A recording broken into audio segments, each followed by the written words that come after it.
우리 사회는 남보다 말을 잘해야 한다는 일종의 강박관념에 중독돼 있다.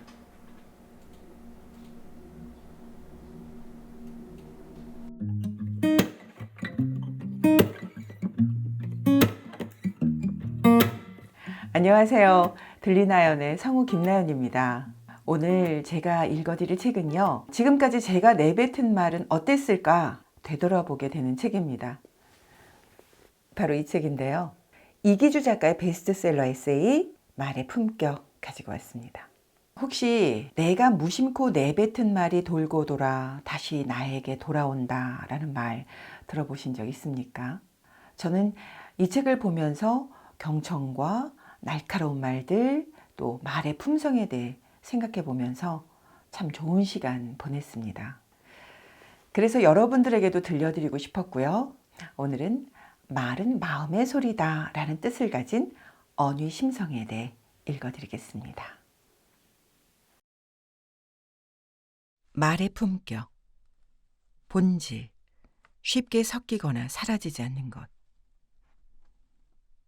알곡과 쭉정이는 겉모양이 비슷해서 평소에는 쉽게 구분하기 어렵지만 추수철에 선선한 가을바람이 들판을 한바탕 휩쓸고 지나가면 알곡과 쭉정이의 명암이 엇갈린다. 바람은 속이 빈 쭉정이를 날려버리지만 가을볕에 잘 여문 알곡은 들판에 그대로 남겨둔다. 그제야 들판의 혼돈은 정리된다. 이처럼 본질적인 것과 비본질적인 것은 잠시 한데 뒤엉켜 지낼 수는 있으나 언젠가는 서로 떨어지게 마련이다. 사람과 말의 본질도 매일반이다. 아무리 화려하게 포장하고 감추려 해도 본디부터 가지고 있는 성질은 언젠가 드러나고 만다. 본성과 본질, 진심 같은 것은 다른 것과 잘 뒤섞이지 않는다. 쉽게 으깨어지거나 사라지지 않는다. 진실한 것은 세월의 풍화와 침식을 견뎌낸다. 이러한 진리를 그대로 스크린에 옮긴 영화가 있다. 톰 후퍼 감독의 실화를 바탕으로 만든 킹스 스피치다. 영화에는 심하게 말을 더듬는 왕 조지 6세가 등장한다. 어릴 적부터 말을 더듬은 조지 6세는 왕위를 물려받은 뒤에도 대중 앞에만 서면 지독한 긴장감에 사로잡혀 입을 떼지 못하고 머뭇거린다. 오므라진 입술을 겨우 벌려 목구멍에 쟁여진 단어를 힘겹게 뱉어보지만 말에 힘이 실리지 않으므로 연설 내용이 대중의 가슴까지 당도할 리 없다.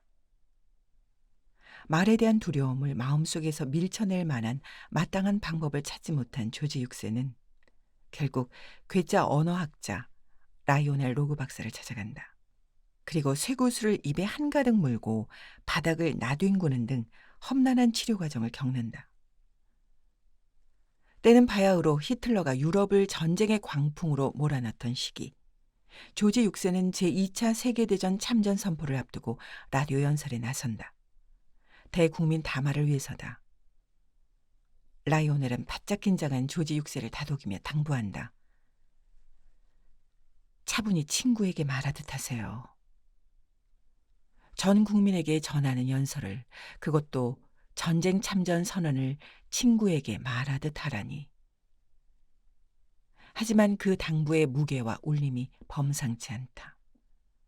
로고 박사는 다음과 같은 얘기를 하고 싶었던 게 아닐까? 한 명의 친구에게 진실하게 말할 수 있다면 그 마음으로 수천만 대중에게도 진심을 전할 수 있을 겁니다. 로구의 조언 덕분인지 조지 6세는 침착하게 연설을 마무리한다. 화술과 화법이 아닌 참된 마음이 담긴 왕의 목소리는 전파를 타고 영국 전역으로 퍼져 국민의 귀로 흘러들어간다. 조지 6세의 음성은 국민의 마음을 하나로 묶는 강력한 끈이 된다. 이 영화는 언어와 말재간에 대한 우리의 편협한 시각에 통렬한 어퍼컷을 날린다. 우리 사회는 남보다 말을 잘해야 한다는 일종의 강박관념에 중독돼 있다. 매끄러운 발음으로 화려한 입담을 선보이거나 인문학적 내공에 세련된 동작을 곁들이면 말씨가 능수능란한 사람으로 추앙받는다. 듣는 이의 달팽이관과 뇌쾌락 중추를 자극하는 재간을 말 잘하는 사람의 능력인 양 간주한다. 하지만 그러는 사이 남을 웃겨야 한다는 강박감은 막말을 낳고 무조건 튀어야 한다는 조바심은 망언으로 이어진다. 말의 품격에 대한 고민은 잘게 부스러지고 사방으로 흩날려 앙상한 뼈대만 남았다.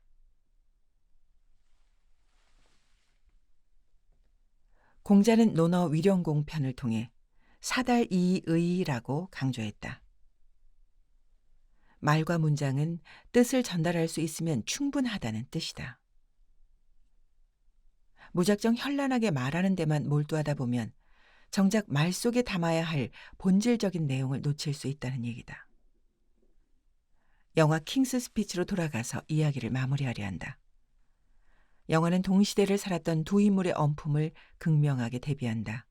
한 명은 파시즘의 핏빛과 함기로 독일을 어둡게 물들인 아돌프 히틀러. 다른 한 명은 앞서 소개한 말 더듬이 왕 조지 6세다. 두 사람의 어법은 극과 극이다. 히틀러는 또박또박한 발음으로 말의 성찬을 쏟아내는 다변과 달변의 소유자다. 반면 조지 6세는 세련되지는 않지만 진심을 담아서 말할 줄 아는 인물이다. 수십 년이 지난 지금 누가 더 뛰어난 언사를 구사했다고 평가할 수 있을까? 물어보나 마나다. 인류의 본질적인 가치를 지켜내고 말과 말 사이에 진심을 심어 대중의 마음을 움직인 사람을 우위에 놓아야 할 것이다. 타인을 향해 생각을 표현하고 감정을 전달하는 행위는 만인이 고민하는 숙제다. 그 과정에서 혹자는 상대의 의표를 찔러야 한다는 부담을 떨치지 못하고 혹자는 누군가의 화법과 말투를 무작정 따라하다가 타인에게 상처를 주기도 한다.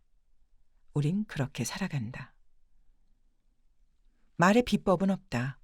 평범한 방법만 존재할 뿐이다.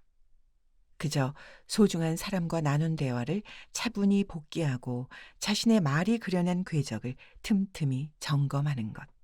그리고 자신에게 어울리는 화법을 찾고 꾸준히 엄품을 가다듬는 수밖에 없다.